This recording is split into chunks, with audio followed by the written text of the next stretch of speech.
I'm George M. Woodwell. I'm a scientist at the Woods Hole Research Center in Woods Hole, Massachusetts. I'm also a member of the board and have been for more than 30 years, for the whole life of the NRDC, the Natural Resources Defense Council.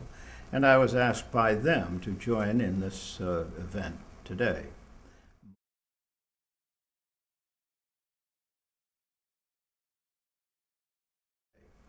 My experience is as first the founder of the Woods Hole Research Center 25 years ago. We set it up specifically to address the climatic disruption issue and other great issues of the environment. But the climatic disruption is by far the greatest issue, not only of the moment, but of the age. It is going to be the topic that dominates public affairs over the next decades without any question. We are all scientists working on that topic, looking at how the world works as a biophysical system, and we know a lot about it. We're largely focused on biological aspects of the problem, both as cause and effect. Now, unfortunately, most of the effects of warming the Earth in a systematic pattern lead to further warming of the Earth. So the problem feeds on itself. It's much worse than most politicians and most scientists dream. It's a very serious problem and getting rapidly worse.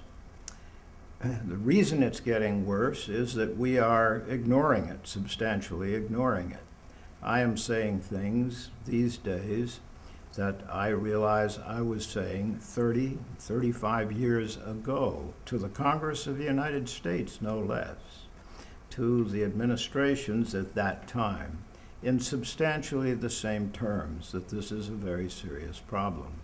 In those intervening years, we have done substantially nothing to ameliorate the problem, and we are having a great deal of difficulty at the moment in moving more effectively to mitigate it. We have taken at least one major international step toward doing that. It was the Framework Convention of 1992, Framework Convention on Climate Change, which was largely written, in fact, by our staff and was advanced in the Rio summit meetings of that year and signed by the United States and virtually all the other nations of the world, and ultimately ratified. It's been ratified by the United States, by our Senate. It's the law of the land. And it says substantially that we will stabilize the heat-trapping gas content of the atmosphere at levels that will protect human interests and nature. We've gone far beyond that point. We are now affecting human interests and nature in a very serious way. We produced, of course, the political world produced in 1997 the Kyoto Protocol, which was a protocol, the first step to implement quantitatively the details of the Framework Convention.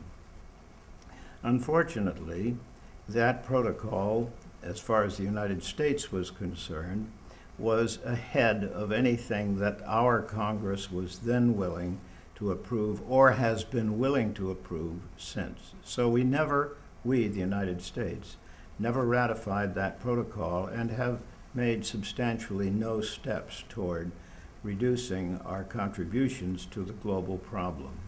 Our contributions come from burning fossil fuels and from deforestation. And the scale of the problem is well known, pretty well defined. It's measured in billions of tons of carbon. We have an excess of about 5 billion tons of carbon annually accumulating in the atmosphere as a result of largely, in fact, principally, wholly, burning fossil fuels and changing forest from forest land into other land uses. That produces about 20% of the total amount of carbon accumulating in the atmosphere. 5 billion tons is a lot of carbon. The total releases are of the order of about 10 billion tons, fossil fuels plus deforestation. So half of the total releases now accumulate in the atmosphere, and so the problem year by year is about 5 billion tons of carbon. We can remove 5 billion tons of carbon from the annual releases if we choose to, but we have to address the problem directly, addressing it through reducing the use of fossil fuels and through preserving all of the primary forests of the earth. And there are great advantages to both of those steps. But the leadership has to come from the United States. No other nation is going to lead the world, and the world has to join. We are entering the next Conference of the Parties in December in Copenhagen. That's the Conference of the Parties to the Convention on Climate Change, the 1992 Framework Convention. If we were going into that conference with really solid, clear advances on the part of the United States, we could look toward a global agreement that made sense and would be effective. To be effective, it has to lead to the abandonment of fossil fuels and the preservation of existing forests globally.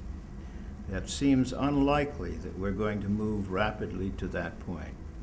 The scientific community is saying things such as what I'm saying. The political community is saying, well, let's juggle the right to release heat-trapping gases from fossil fuels among the various nations, and we'll pay some nations and tax some others, and so on. Those aren't going to work. Those systems will not work. They may work in part, but they're unlikely to be effective in the range of effects that the world really needs, which is now substantially abandoning fossil fuels in a decade or so and preserving all the forests of the earth. So that's the message from the scientific community. The political community has to be able to learn that now.